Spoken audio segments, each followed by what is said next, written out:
কাম কাজ আচার আচরণ পরম্পরা নীতি নিয়ম রেওয়াজ সবকিছু আমার সংস্কৃতি। এই সংস্কৃতি বাঁচিয়ে রাখিলে, সংস্কৃতির সাথে জড়িত হয়ে থাকিলে শিল্পের সাথে থাকা যায়, ওই জনগোষ্ঠীর নিজস্ব পরিচয় থাকে, অস্তিত্ব থাকে। আজি আসাম সরকারের মাননীয় মুখ্যমন্ত্রী ডক্টর হিমন্ত বিশ্ব শর্মা আর এই যে উদ্ভাবনী চিন্তার অংশ হিসাবে আর যুব আর ক্রীড়া বিভাগের উদ্যোগ সারা আসামও সাংস্কৃতিক মহাসংগ্রাম আর খেল মহারঞ্জ অনুষ্ঠিত হয়েছে।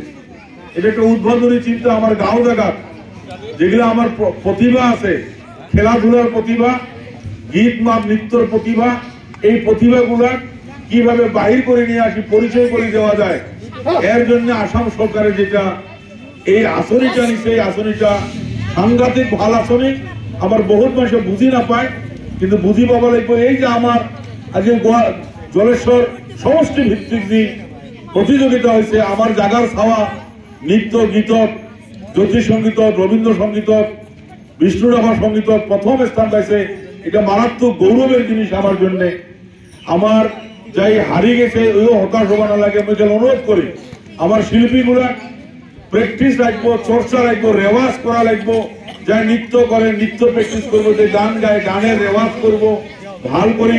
তাহলে হঠাৎ একদিন খারাপ হয়, যেরকম খেলালে ফুটবলার না হয়, হঠাৎ একদিন খারাপ হয় গান করলে গায়ক না হয়, হঠাৎ একদিন ঢোলের সাথে নাচবার ধরে নাচনি না হয়। ওর জন্য রেওয়াজ লাগে, প্র্যাকটিস লাগে, হোমওয়ার্ক লাগে। যাই যত হোমওয়ার্ক করবো, যত প্র্যাকটিস করবো, যত চর্চা করবো, যত তালিম করবো, অত বেশি পার্গত হবো। আর পার্গত হলে এই লাইন দিয়েও আজকাল সমাজত সেলিব্রিটি হওয়া যায়, মান সম্মান ইনকাম করা, রোজগার করা যায়, রুজি রোজগারও করা যায়, মান সম্মানও পাওয়া যায়। গতিকে আমার এই জায়গার একটা পরম্পরা আছে। এই গোসাইটুমি বৃহত্তর গোসাইটুমি গুড়িয়া গ্রাম অঞ্চলত আমার একটা সংস্কৃতি খেলাধুলার একটা পরম্পরা আছে। এই পরম্পরা রক্ষা করি, আমার সমাজে যাতে ভবিষ্যতে আপনি যায়, তার সাথে সাথে পড়াশোনার ক্ষেত্রে যাতে পড়াশোনাটাও রাখি যায়, এই এর জন্য আমি আহ্বান করি।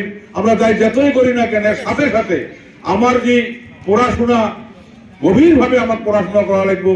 এই পড়াশোনার ক্ষেত্রে আমার অঞ্চলটা কিছু পাউসি আছে, যাতে আমরা পড়াশোনার ক্ষেত্র দিয়া যেরকম খেলাধুলার ক্ষেত্র আমার নাম আছে, সংস্কৃতির ক্ষেত্র গীত বা নৃত্যের আমার নাম আছে, পড়াশোনার ক্ষেত্রে যাতে আমার সাহসের নাম করবে ভাই।